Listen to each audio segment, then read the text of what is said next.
Kasi galing po kami kina Carla kanina, ano, at yun nga po, nagulat po ako sa kanya. Nagulat po ako sa kanya. Medyo emotional po yung vlog natin bukas, ano. Sigurado po, ihanda niyo na po bukas ang inyong mga panyo, Maganda po kayo ng tissue. I'm hoping na, and we pray, sana po samahan niyo po ako na okay na malagpasan po niya ang mga ganito pong situation. Rank 18, si Kuya Gambo of Carepa. Re-reactionan po natin ngayon mga idol itong naging live ni Idol Kuya Rab at pati na rin po ang naging live ni Papa Jomar. Nasabi nga ni Kuya Rab dito na, nagulat nga daw siya kay Carla, hala! Tapos maghanda na daw tayo ng tissue at panyo dahil sa napaka-emotional na part, 41 ng Jomcar serye. Oh my goodness! At Kuya Rab may balak ipagawa sa bahay ng isang Carla. At Papa Jomar may binitawang salita nga about sa issue ng bebe Carla niya. Yan po mga idol ang ating pag-uusapan ngayon at bibigyan ng reaction.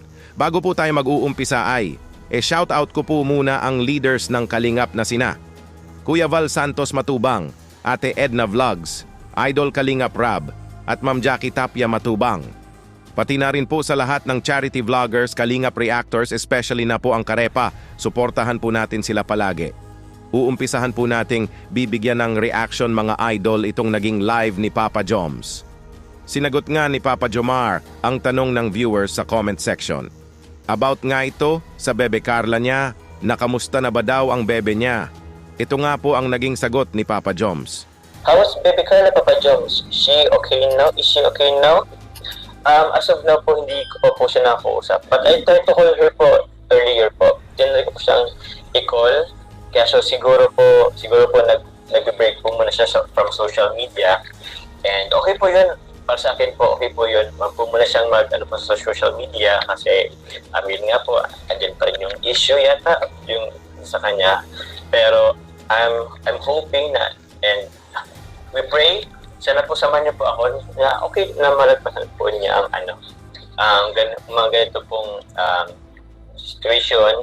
I message her naman po if ever na kailangan niyo po na makausap. Andito lang po ako, kami po na mga Kalingap. Di pa pala nakakausap ni Papa Joms ang bebe Carla niya sa araw ng mag-live ito.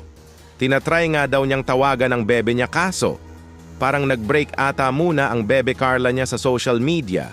Siguro sobrang naapektuhan si Carla sa issue na dapat wala naman talagang mangyayaring ganitong issue sa isang Carla kung di lang siya nadamay. Napakamabait na Carla, nadamay lang sa away ng iba. Naku po, pambihira, ang pakiusap nga lang dito ni Papa Joms ay sabay nating pag-pray si Carla na malalampasan niya ito. Andyan lang naman daw sila ng Team Kalingap if kailangan ni Carla ng makakausap. Naka-full support nga ang lahat ng nagmamahal kay Carla sa ngayon. At ito, Carla nanood pala sa naging live ni Kuya Rab. At Kuya Rab nagulat kay Carla. Tapos part 41 ng Jomcar serye mapapanood na. Napaka-emotional. Hala, ito po. Carla, thank you support. Andito si Carla, thank you. Kasi galing po kami kina Carla kanina, at yun nga po, nagulat po ako sa kanya. Abangan niyo po kung bakit ako nagulat kay Carla po. Abangan niyo po bukas. Medyo emotional po yung vlog natin bukas, Emotional, pero andun pa rin po yung, syempre, hindi mawawala yung kilig at saya, Din po yung papanood niyo po bukas, mga Kalingap. Hala, Kuya Rab nagulat daw kay Carla. Hala, bakit kaya? Nasabi nga dito ni Kuya Rab na abangan lang daw po natin kung bakit siya nagulat. Naku po, bakit kaya? Mapapanood na nga po natin mamaya ang part 41 ng Jomcar serye. Sabay-sabay nga po natin itong panoorin mamaya ang nakaka-excite na part 41, very emotional na eksena. Pero di lang naman po ito puro nakakaluha na eksena kasi nga di naman daw nawawala ang kiligan eksena ni Papa Joms sa bebe Carla nito. Grabe, nakaka-excite na po talaga itong panoorin. At ito, may tanong ang viewers kay Kuya Rab sa comment section. Okay na ba daw ang isang Carla? Hala, ito po ang naging sagot ni Kuya Rab dyan. Kuya Rap, okay na po si Carla? Ay, abangan yung mga kalingap, ano. Pero maganda po kayo ng tissue. Maganda po kayo ng tissue. Sigurado po, ihanda nyo na po bukas ang inyong mga panyo. Kasi yung pagbisita po namin kay Carla ay biglaan lang din naman po yun. Biglaan po yung pagbisita namin kay Carla. Ano?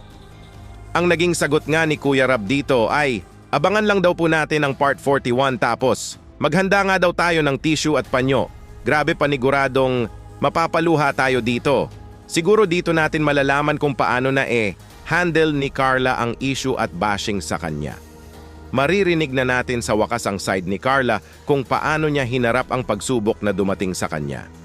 Aabangan po natin sabay-sabay mamaya mga idol at sana ay okay lang si Carla. Andyan naman ang family niya, ang Team Kalingap at pati na rin ang mga solid supporters ng Jomcar kaya paniguradong ito ang nagpapalakas ng loob ni Carla na malampasan ang pagsubok na dumating. At ito mga idol, last video clip, re-reactionan pa natin ito. Kuya Rab, may napansin pala sa bahay ni Carla? May plano siyang ipagawa sa bahay ng isang Carla? Hala, ito po.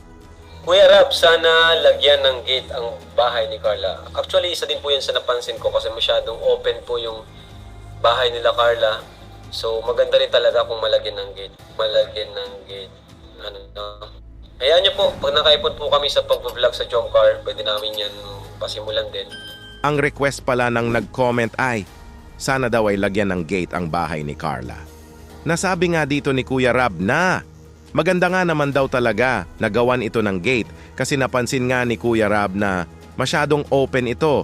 Pero pag iipunan nga muna ito ni Kuya Rab at sa oras na may budget na siya dito ay pasimulan nga daw ito ni Kuya Rab na paggagawan ng gate. Kaya suportahan po natin ang lahat ng upload videos ni Kuya Rab with no skipping ads para magkaroon po si Kuya Rab ng malaking revenue na dito din siya kukuha na pang pondo niya sa mga pabahay pa niyang naka-line up. Sabay-sabay po nating panoorin mamaya mga idol ang part 41 ng Jomcar Mix Emotion serye. Dito muna lang po tayo mga idol sa naging reaction video natin ngayon. Kung may gusto po kayong sabihin ay mag-comment lang po kayo para malaman ko din po ang opinion nyo patungkol dito. Kuya Dambo nga po pala, mabuhay ang Team Kalingap. Hanggang sa muli, maraming salamat po.